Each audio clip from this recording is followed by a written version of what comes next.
Imagine कीजिए एक ऐसी मशीन जो इंसान को सुपर ह्यूमन बना दे, जो 500 किलो से भी ज़्यादा वजन उठा सके, जो गोलियों को भी रोक दे और सिर्फ कुछ सेकंड में ही आसमान की तरफ उड़ जाए।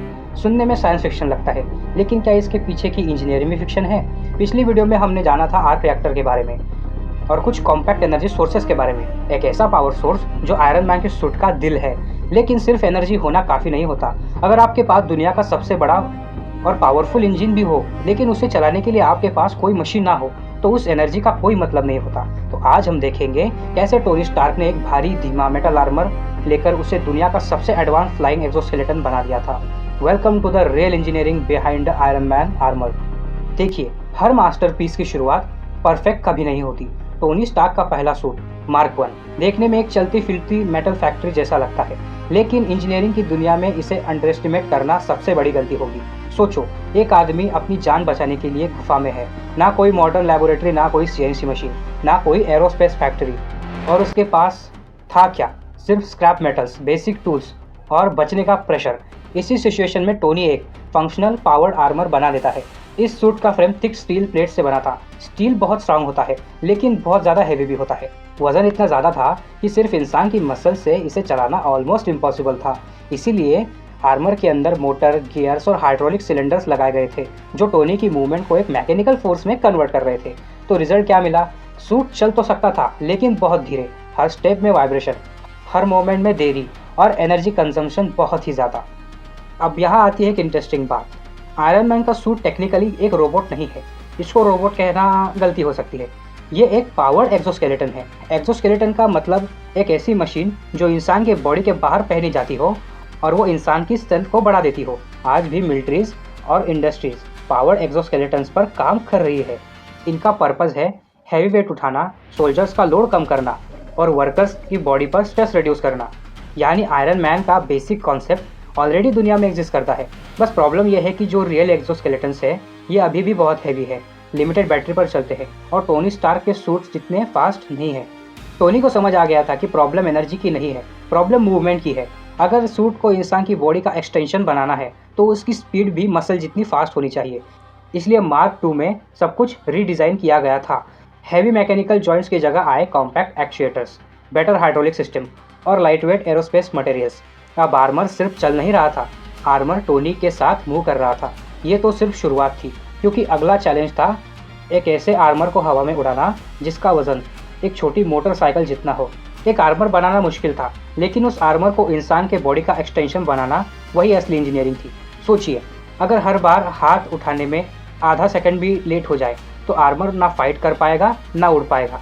टोनी स्टार्क को सिर्फ एक आर्मर नहीं बनाना था, उसे एक ऐसी मशीन डिज़ाइन करनी थी जो उसके सोचने से पहले ही रिएक्ट करे।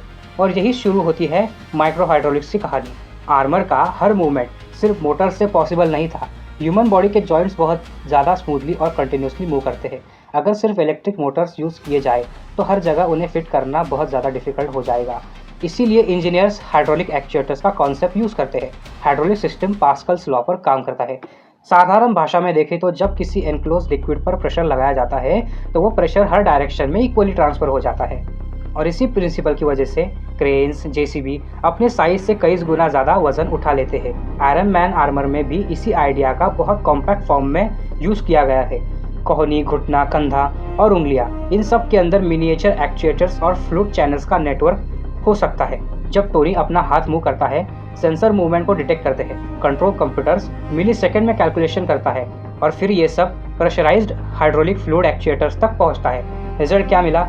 आर्मर टोनी के मूवमेंट को फॉलो नहीं करता, आर्मर उसके हर मूवमेंट का हिस्सा बन जाता है। लेकिन यहाँ एक बड़ी प्रॉब्लम थी।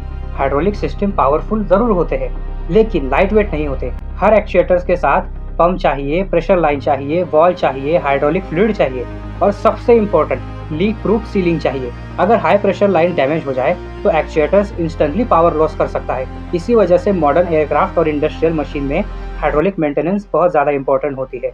इमेजिन कीजिए, ये सब तामझाम हम एक ह्यूमन साइज सूट के अंदर फिट कर दे। अब यही बात इंजीनियरिंग को इम्पॉसिबल के करीब ले आती है। देखिए, पावर बनाना डिफिकल्ट नहीं होता, उस पावर को लाइट वेट बनाना ही जीनियस इंजीनियरिंग होती है। अगर सूट बहुत हैवी होगा तो उसे उठाने के लिए पावरफुल एक्चुएटर्स लगेंगे, और पावरफुल एक्चुएटर्स का मतलब और ज़्यादा वजन, और ये एंडलेस साइकिल बन जाती है। टोनी को इसी साइकिल को तोड़ना था। मार्क वन मोस्टली स्टील से बना था। स्टील स्ट्रॉन्ग जरूर होता है, लेकिन एरोस्पेस इंजीनियरिंग में सबसे बड़ा दुश्मन होता है वजन, वेट। इसीलिए मार्क टू और मार्क थ्री में लाइट वेट मटेरियल्स का कॉन्सेप्ट आता है। सबसे इम्पोर्टेंट मटेरियल है टाइटेनियम। टाइटेनियम का स्ट्रेंथ टू वेट रेशियो एकदम हाई होता है, इसीलिए fighter aircraft, spacecraft, jet engines और हाई परफॉर्मेंस एरोस्पेस कंपोनेंट्स में इसका यूज होता है। ये स्टील से हल्का है लेकिन बहुत स्ट्रॉन्ग भी है। अब सेकंड नंबर पे है गोल्ड। मूवी में गोल्ड टाइटेनियम अलॉय का नाम आता है। देखिए, रियल इंजीनियरिंग की बात करें तो गोल्ड से हम कोई पावरफुल या स्ट्रेंथ वाला स्ट्रक्चर नहीं बना सकते, लेकिन गोल्ड की एक अमेजिंग प्रॉपर्टी है, ये इंफ्रारेड रेडिएशन को बहुत एफिशिएंटली रिफ्लेक्ट करता है। इसी वजह से सैटेलाइट्स के थर्मल ब्लैंकेट्स और एस्ट्रोनॉट वाइजर्स में गोल्ड की बहुत ही पतली कोटिंग का यूज़ किया जाता है। गोल्ड में कोई जंग भी नहीं लगता और ये हीट मैनेजमेंट और सरफेस प्रोटेक्शन के लिए भी यूजफुल हो सकता है, लेकिन पूरा सूट जो है गोल्ड का बनाना प्रैक्टिकल नहीं होगा। अब आती है एक और प्रॉब्लम। देखिए, ये प्रॉब्लम कोई मूवी का विलन नहीं है, ये प्रॉब्लम है नेचर। मूवी में हमने देखा है जैसे ही मार्क टू बहुत ज़्यादा हाई अल्टीट्यूड पर पहुंचता है, टेम्परेचर जो है बहुत ही तेज़ी से गिरने लगता है। देखिए, हाई अल्टीट्यूड पर हवा पतली हो जाती है, ऐसे वातावरण में मॉइस्चर फ्रीज हो सकता है, मूविंग जॉइंट्स जाम हो सकते हैं और ये सब सेंसर्स पर भी अफेक्ट कर सकते हैं। रियल एरोस्पेस इंजीनियरिंग में भी आइसिंग का सामना होता है, इसीलिए उनमें एंटी आइसिंग सिस्टम और डी आइसिंग सिस्टम का इस्तेमाल किया जाता है। यानी दुश्मन सिर्फ हथियार नहीं हो सकता, कभी कभी फिजिक्स भी होती है। अब सूट पहले से ज़्यादा स्ट्रॉन्ग था, ज़्यादा लाइट वेट था और टोनी के हर मूवमेंट को ऑलमोस्ट इंस्टेंटली फॉलो कर सकता था। लेकिन सिर्फ चलना काफ़ी नहीं है, टोनी का अगला टारगेट था इंसान की सबसे पुरानी ख्वाहिश, यानी उड़ना। लेकिन किसी भी मशीन को हवा में उड़ा देना और उसे कंट्रोल करना दोनों अलग इंजीनियरिंग प्रॉब्लम है। एक छोटी सी कैलकुलेशन की गलती और सूट हवा में स्टेबल रहने की बजाय सीधा क्रैश कर जाएगा। तो आखिर आयरन मैन आर्मर बैलेंस कैसे बनाता था? पैरों के थ्रस्टर्स से कितना थ्रस्ट जनरेट होता था और हाथों के रिपल्सर्स का असली काम क्या था? चलिए अब इंजीनियरिंग की एक्साइटिंग स्टेट की शुरुआत करते हैं।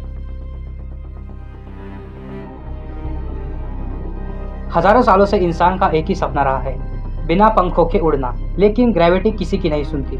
अगर कोई मशीन हवा में उड़ना भी चाहती हो तो उसे ग्रेविटी से ज़्यादा फोर्स जनरेट करना पड़ता है और इसी फोर्स को कहते हैं थ्रस्ट। फ्लाइट के लिए सिर्फ पावरफुल इंजन होना काफ़ी नहीं होता।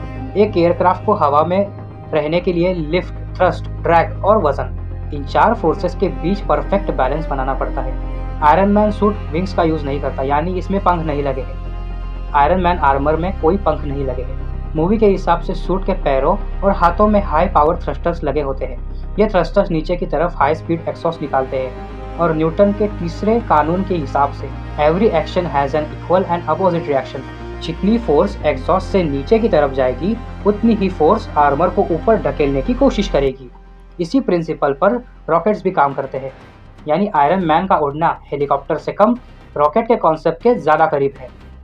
लेकिन असली चैलेंज सिर्फ उड़ना नहीं है, असली चैलेंज है हवा में बैलेंस बनाए रखना, स्टेबल रहना। अगर दोनों पैरों के थ्रस्टर्स में सिर्फ 2 या 3% का भी डिफरेंस आ जाए तो सूट सीधा टेढ़ा हो जाएगा और हाई स्पीड पर यह छोटी सी गलती भी क्रैश होने का रीज़न बन सकती है। इसीलिए आर्मर को हर सेकंड में हज़ारों कैलकुलेशंस करनी पड़ेगी। उसके अंदर गायरोस्कोप्स और एक्सेलेरोमीटर्स और इनर्शियल मेजरमेंट्स यूनिट्स, इन जैसे सेंसर कंटिन्यूसली पोजीशन मेजर करेंगे। ये वही टेक्नोलॉजी है जो मॉडर्न ड्रोन्स, मिसाइल और फाइटर एयरक्राफ्ट में यूज़ करते हैं। यानी ये आर्मर सिर्फ उड़ नहीं रहा, आर्मर टोनी को भी कंटिन्यूसली बैलेंस कर रहा है। देखिए, मूवी देखकर लगता है कि हाथों के रिपल्सर से आयरन मैन आर्मर उड़ रहा है, लेकिन इंजीनियरिंग के पॉइंट ऑफ व्यू से ये प्रैक्टिकल नहीं लगता। बॉडी के मैक्सिमम वेट को हमारे पैर सपोर्ट करते हैं, इसलिए लॉजिकली आयरन मैन आर्मर की उड़ान जो है वो पैरों के थ्रस्टर्स से आनी चाहिए। हाथों के रिपल्सर्स का काम ज़्यादातर डायरेक्शन कंट्रोल, बैलेंसिंग और क्विक करेक्शन ये सब हो सकता है। बिल्कुल वैसे ही जैसे एक हेलीकॉप्टर की टेल रोटर उसे स्टेबल रखती है। जब स्पीड बढ़ती है तो सिर्फ एक्साइटमेंट नहीं बढ़ती, इंजीनियरिंग भी बदल जाती है। हवा एक अदृश्य दीवार की तरह व्यवहार करने लगती है। एयर रेजिस्टेंस यानी ड्रैग रैपिडली इंक्रीज होता है और आर्मर एरोडायनामिकली फिट ना हो तो इंजन की आधी पावर सिर्फ हवा को पुश करने में ही वेस्ट हो जाएगी। इसीलिए मार्क 2 और मार्क 3 का डिज़ाइन मार्क 1 आर्मर से बहुत ज़्यादा स्मूथ और स्ट्रीमलाइन था। हर कर्व, हर पैनल, हर एज को एयरफ्लो को ध्यान में रखकर डिज़ाइन किया गया था, बिल्कुल फाइटर जेट्स की तरह। अब आर्मर उड़ भी सकता था, बैलेंस भी बना सकता था और हवा को चैलेंज भी कर सकता था। लेकिन बैटलफील्ड सिर्फ स्पीड से जानी नहीं जाती, सबसे बड़ा चैलेंज अभी बाकी था, एक ऐसा आर्मर बनाना जो उड़ते हुए भी वेपन्स को आसानी से यूज़ कर सके, और यही इंजीनियरिंग मार्क 3 आर्मर को एक सैटिस्फाइड आयरन मैन आर्मर बना देती है। अब हमारा आर्मर उड़ भी सकता है, ये इम्प्रेसिव ज़रूर है, लेकिन एक आर्मर जो उड़ते हुए टारगेट को आइडेंटिफाई करे, वेपन्स डिप्लॉय करे और फिर सेफली वापस लैंड भी करे, वही इंजीनियरिंग की असली मास्टरपीस है। और मार्क 3 का डिज़ाइन इसी फिलॉसफी पर बेस्ड था। अगर किसी एयरक्राफ्ट के बाहर बहुत सारे वेपन लगा दिए जाए या लटका दिए जाए तो उसकी स्पीड और एफिशिएंसी दोनों ही कम हो जाएगी। इसीलिए मॉडर्न स्टील्थ फाइटर जेट्स अपने वेपन्स को बॉडी के अंदर कैरी करते हैं, मतलब छुपा के रखते हैं। आयरन मैन आर्मर में भी ये कॉन्सेप्ट दिखाया गया है। मिसाइल्स, माइक्रो रॉकेट्स और दूसरे कॉम्बैट सिस्टम्स आर्मर के अंदर हिडन कंपार्टमेंट्स में स्टोर किए जाते हैं। जब ज़रूरत पड़ेगी पैनल ओपन होगा, वेपन डिप्लॉय होगा और मिशन कंप्लीट होते ही सब कुछ वापस सूट के अंदर ही लॉक हो जाएगा। इस डिज़ाइन से आर्मर कॉम्पैक्ट भी रहता है और एयर फ्लो भी डिस्टर्ब नहीं होता है। लेकिन सबसे इम्पोर्टेंट चीज़ ना आर्मर ना इंजन, सबसे ज़रूरी है अंदर बैठा इंसान। अगर पायलट ही सेफ ना हो तो पूरा सूट बेकार है, पूरा आर्मर बेकार है। हाई स्पीड फ्लाइट के दौरान बॉडी पर बहुत ज़्यादा स्ट्रेस पड़ता है।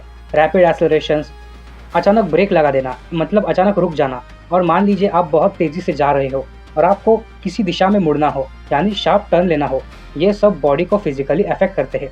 इसीलिए रियल लाइफ में फाइटर पायलट्स जी सूट पहनते हैं। आयरन मैन सूट में भी इमेजिन किया जा सकता है इस कॉन्सेप्ट को, जो पायलट को इन सारे खतरों से प्रोटेक्ट करे।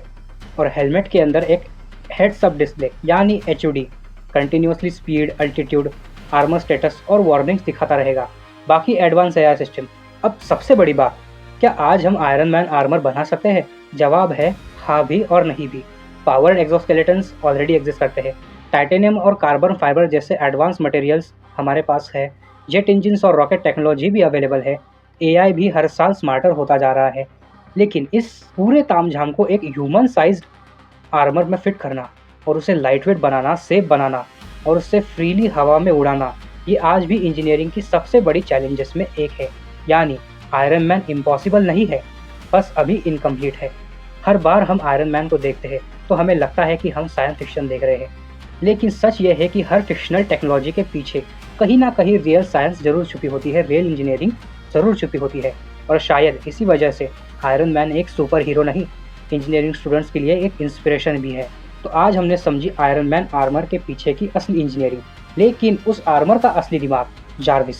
उसके बिना ये आर्मर सिर्फ एक टीम का डब्बा है, और उस इंटेलिजेंस सिस्टम की इंजीनियरिंग हम एक्सप्लोर करेंगे एक डेडिकेटेड वीडियो में। तब तक के लिए जय हिंद, जय भारत।